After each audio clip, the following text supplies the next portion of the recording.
Well, welcome back. You tuned into Mid Morning Talk with Marriam Mia. Yes, I'm back on Mid Morning Talk from Inspired Afternoons, and it's always difficult now to just transition my mind from introducing Mid Morning Talk to Inspired Afternoons and the time and things like that. Yes, but it is indeed Mid Morning Talk, and now I'm joined by my kidney sister, an accomplished activist, educationist, humanitarian, historian. She always reminds us she's a student. I call her my ustad as well. Uh, a sister, an iconic sister of many seasons. And yes, she often wears many hats, but today I'm welcoming her in a capacity of spokesperson and founding member of South African National Women's Forum, because South African National Women's Forum, which is an amalgamation of many women's groups and forums around South Africa, and they have now embarked on a campaign. I could say we as well. I'm also proudly a member of South African National Women's Forum, on in conjunction with Gift of the Givers, for a much needed Gaza relief efforts, and a collection in support of them to help them restore some normality in their lives again. So let me welcome sister, my beloved Kingrat sister, Shamshad Begum Sayed, once again to Salam Media. Shukran for always availing yourself. Jazakallah khair. Assalamu alaikum wa rahmatullahi wa barakatuh. Sister Maryam, can you hear me? Loud and clear. Okay, fine. I was just hoping because last time we had quite a few technological gremlins in the system. But shukran, we are here, and I think Palestine is very dear to our hearts. You rightly said we are involved in this, but I must add, Sister Maryam, it's been a while that we've been involved. Even when the Palestinian issue is silent, we're still involved in the issue of Palestine, assisting people because we pull the purse strings in our homes. And I just want to bring you back to where the genesis of our Palestine support came with the theme Unity is Strength way back in on 2nd June 2007, where we had a massive program where we introduced women to the idea of supporting the Palestinian people by calling upon the so-called captains of the industry at the time, who was representatives from Jamiat al-Ulama, Malana Ibrahim Baam, guest speakers, also Malana Ihsan Hendricks, who was, I think, iconic in the lead struggle, and is having spoke, be able to speak Arabic very well and being a very close friend of Sheikh al-Aqsa, Sheikh Raid Salah. And then also MRN as well as PSA, which was a different name. Now it's known as Palestine Solidarity Alliance. But having said that, what came out of it also was we also had a very another personality that people know, Mufti AK, and together they gave us the way forward and how to address the issue of Palestine in our own way. We ask the question, who's the boss in your home? And we know who pulls the purse strings pulls the purse strings is the one that holds the power in the home. And we have the power within us, even the most disadvantaged home. The woman there is the one who's going to buy things. And with that little money in your purse, you can either hurt or help the Palestinians. And we said we were given a list of things that we should boycott. And I promise you, we haven't stopped acknowledging what we should or shouldn't be buying from our shops. And at that time, the list was very comprehensive. And now, even if people were not following it, I think now is the time to revisit that. I see the list is far less comprehensive than what we had at the time. And I hope that this will continue to follow, because it's not a formal divestment campaign, but it is a kind of a boycotting campaign. But at the same time, we were told something very important by the ulama, the two ulama were present, is attend, visit Palestine, wear your ihram from there.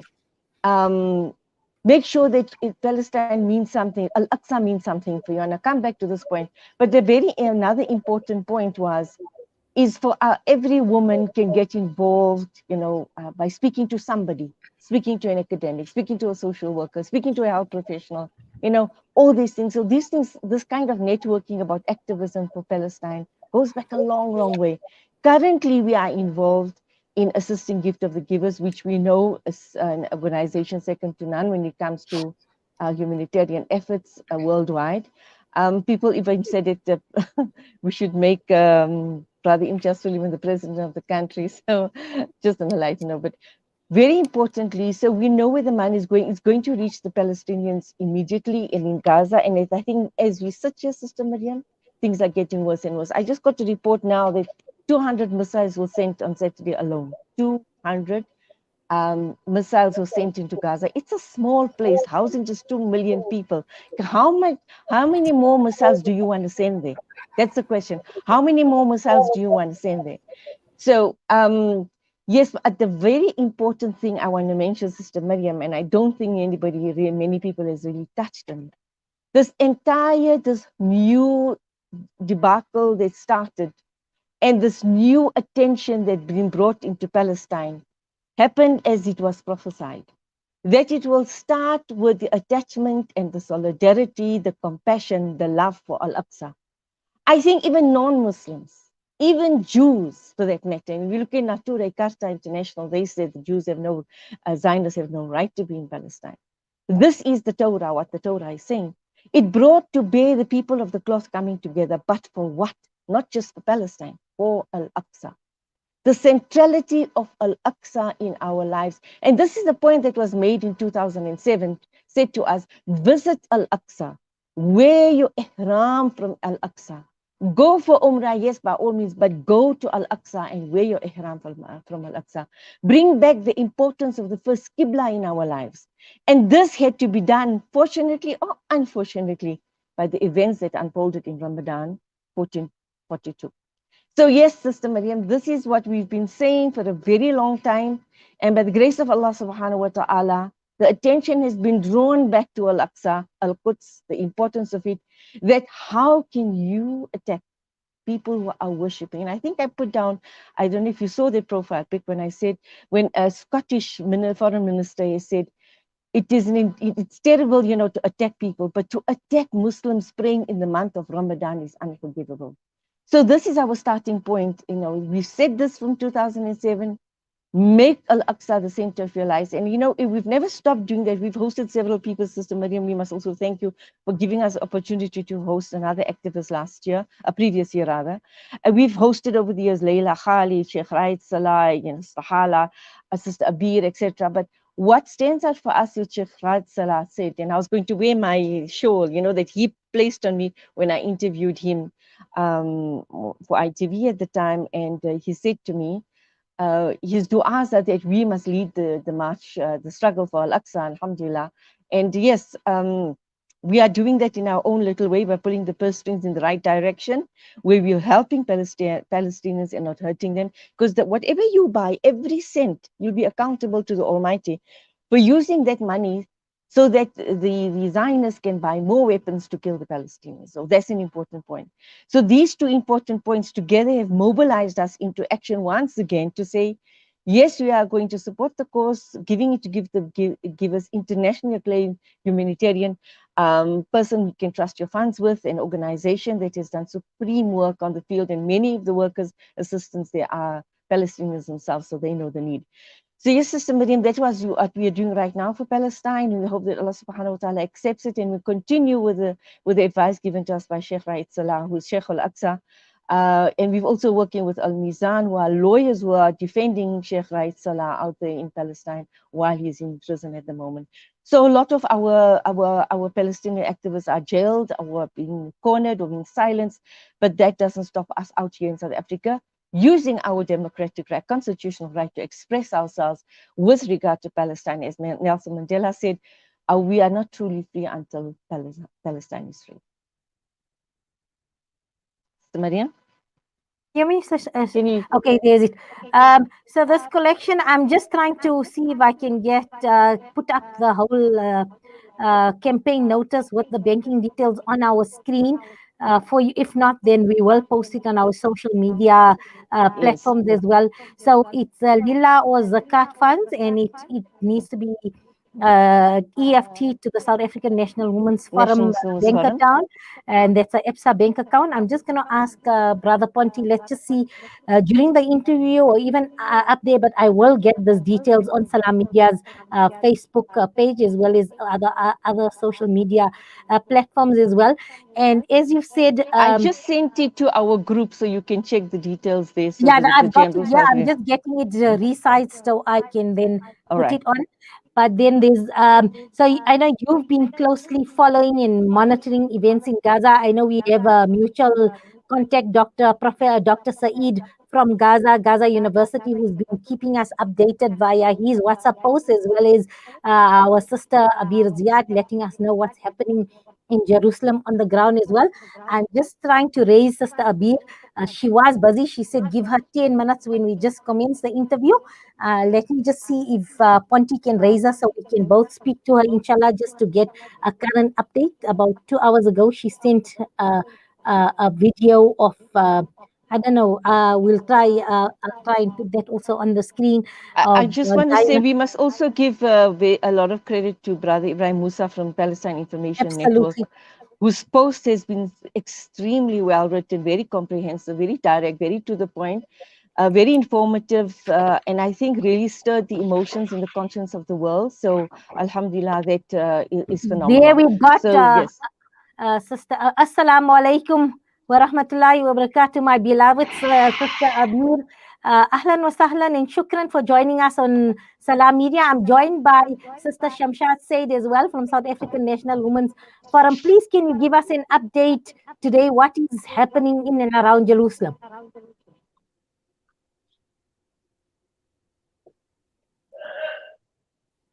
Sister Abir, you can go ahead. Can you hear us? Let's just check if she's driving. Let's just see if Brother Ponti can sort out the technical difficulty there. I know one sister who eats, sleep, and loves her life in defense of Aqsa, in defense of the whole Aqsa precinct, is our beloved sister Abir Zayad, and in terms of the well-being of Masjid Aqsa. So while we're trying to raise her, there's another issue. So last night, hitting social media was that letter from the executive head of Red Hill uh, School, employing or sending out a message that the Palestinian Israeli issue should not be discouraging and not allowing anybody to discuss the issue, any of the students in the school community to discuss it. I just want to read for you. I don't know, have you read the letter itself? I have read it. I've just scanned through it. I haven't studied it. I was trying to find it just before the program Okay, so started. I'm But gonna read on but that for it. note, It says on the yes. outside, let me say I do not believe that this issue on the outside, I do not believe that this issue should be discussed and debated. It says assumptions are being made on both sides. Assumptions. Now notice the language. Assumptions are being Mm. made on both sides, and a variety of social media posts are being produced that support one side and demonize the other. This is an incredibly contentious and divisive issue, and merely writing this letter has put me at risk with certain people. However, given the circumstances, I feel I have an obligation to ensure that this bitter conflict, which is busy tearing apart the Middle East, does not do so within the radial community.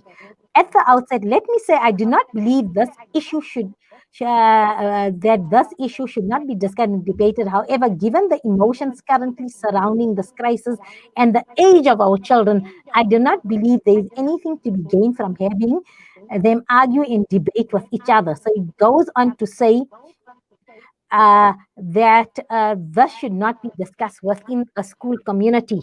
Now, Sister Shamshad, you are an experienced educationist, having taught in many, many schools, especially you have engaged in high school learners. And if this is not in education for our children, and if this issue is not to be debated, then what are we teaching our children? Aren't we failing our children then? What is your opinion when I mean, I've just read a gist of this.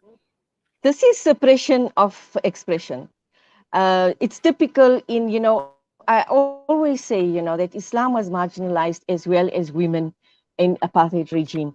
It also begs the questions, and what was the genesis of apartheid in this country? Was it really an Afrikaner ideology, or was it, as what activists are really saying it was, to serve the agenda of the so-called Zionist monopolies and capitalists? So it's a question we need to start interrogating. What is the genesis, and what are we still following? I remember when I was in matric system, Mariam, this Palestine-Israeli conflict was posed to me by an inspector, and very rudely and very sarcastically by the inspector. And we were just two girls in a class in matric, and he asked me about the Israeli-Palestinian question. Now, I'm talking about 1979. We had a different concept. We just the beginning of it wasn't even in 1960, 1967 is fresh in our minds. And yeah, in 1976 war, King Faisal mentioned he used oil as a weapon against. So we're just coming out of there 3 years later, and the question is asked about, don't you think Israel has a right to and I had a Hindu history teacher. It was very difficult to answer. So they wanted us. So I had a different opinion, but he said, follow what the textbook says. And lo and behold, what did the textbook say? It followed the narrative of the Zionist oppressionists. And if you think I'm lying, go back to the history textbooks of 1979 and see what it says about the Israeli-Palestinian so-called conflict. It doesn't talk of occupation at all. So it's not a new thing, Sister Mariam. This has been continuing for the last whatever years, and students have been channeled the idea. The mind is the most potent place to discuss things. And the one who controls the media controls the mind. Books are media. What we're doing is media, etc. And we need to let children think out of a box. If you want your children to be totally educated, the exam paper, for example, 75% is what you've studied, 25% is how you think out of the box. They don't understand that they wanted us to be in a rigid compartment to think the way they want us to think through the black and white textbooks. One of the things that has changed over the years is the textbook. I was looking at it and I wrote part of the Islamic part of it, is that history can be rewritten by those who perceive it differently. But certain things have not changed, and we all to blame for that. Our history textbooks still give the narrative of the Zionist interpretation of what happened in Palestine. So yes, we need to change the mindsets. We need to change what the textbook is saying, and we need to put it into their face that the Bill of Rights says and the Constitution says that you have freedom of expression. And if you truly want to educate your children, give them the right to express themselves, even if it leads to debate, because that is another frontier of education. I love what you said. Can you hear Lead me, to sister? debate, because debate, yes, I can. Debate is a frontier to education, and it shapes our mind and our experiences. And yes, they are. So we're not talking about aggressive confrontation and things like this. We're saying No. give the youth an opportunity to debate, to discuss. You know what? The And, youth, and, they wire and the school differently. is They a think differently. microcosm of parliament. Yeah, what do you do in Absolutely. parliament? You're fighting with words. And school should be the microcosm of parliament, for example, where you're using education to put your point across. It should be the microcosm, because you play out, you enact parliament in your history classes. So what are you teaching your children unless you're putting them into this mindset that you want them to come out with and reward them or punish them for it? This needs to change. And especially when I look at adolescents, they should they should know what's happening. They should have an awareness of the world, and Yes, it's time that they shape their mind. And I mean, if you look at the history of apartheid, you look at the Ronnie Cazarols, you look at many the Neil Agats of the world. They had a different opinion from their parents. They seen the world differently. They seen yes, apartheid for what it was. Um, was. and if you look at people like Bayez Nadia as well, they seen apartheid for what it was, different to the extended family and the family's perception of apartheid, and they called it out how they seen. So that's what I'm saying. The youth see things differently. They shape their mind and they shape their And this is opinion. the new And liberation, exactly. when And this is what Mandela meant. We are not truly free until Palestine is free. This is what he meant, because we're still stuck into that mindset. We're still stuck into we've come out of our so-called South African apartheid. from Afrikanerdom, but we have not come out of Zionism. We've still got the narrative of their narrative in our history textbooks, and that needs to change by historians. And we all need to be Absolutely. responsible towards that. So, Sister Marriam, the struggle continues. Mandela's struggle, Mandela's iconic statement has not been fulfilled, and we continue to struggle out into the streets. But where it matters most, in the history textbooks, in the classroom, that's where change needs to happen. And until we're stuck onto this oppressive ideology, we're not going to teach our children anything. We are teaching them a narrative that we are forcing, that's being enforced by the so-called masters of deception. So, and that needs to change. Jazakallah for your inspirational words as always, and may the Almighty keep you under His mercy and protection and grant you the good health and strength to Amen. continue being the humanitarian and activist that you are. And even through the years, your passion and your determination in support of all humanitarian, all oppression globally, you are resolute in that. So, be it Syria, be it China, be it Kashmir, be it Palestine, be it our Muslim sisters and brothers incarcerated in under difficult, challenging, inhumane conditions. You are their voice, so may you continue with your vigor in terms of your calling it out and your support. And inshallah, we wish South African National Women's Forum success in this campaign. And inshallah, may the recipients benefit with this much needed Amen. aid, especially at this time of their lives. And inshallah, we will Inshallah. connect with you again in the near future. Assalamu alaikum wa rahmatullahi wa barakatuh. Walaikum salam. I just want to say, Sister Marriam, I've been in 2011 Nakba time in Palestine. It's something we should talk about in another program to see an eyewitness account of what happens on Nakba Day in Palestine. For the future program. Shukran for having me, and all the best to you and your team. Assalamu And alaikum wa rahmatullahi wa barakatuh. wa alaikum salam. And the details are up on the South African National Women's Forum in conjunction with Gift of the Givers. Appeal to you to dig deep and donate towards sisters, brothers, and children. And let's pray for Palestine. EF2 to account NWF, and it's an APSA account. The account details are there, and it says, "Together we protect Al Aqsa. Together we can make a difference." South African National Women's Forum. So please do dig deep and support this cause. And as Sister Shamshad said, via very, very reputable a relief organization, are one of our global exports when it comes to relief efforts. That's a gift of the givers. We're going to take a short break, and we're going to continue the Red Hill discussion after the break.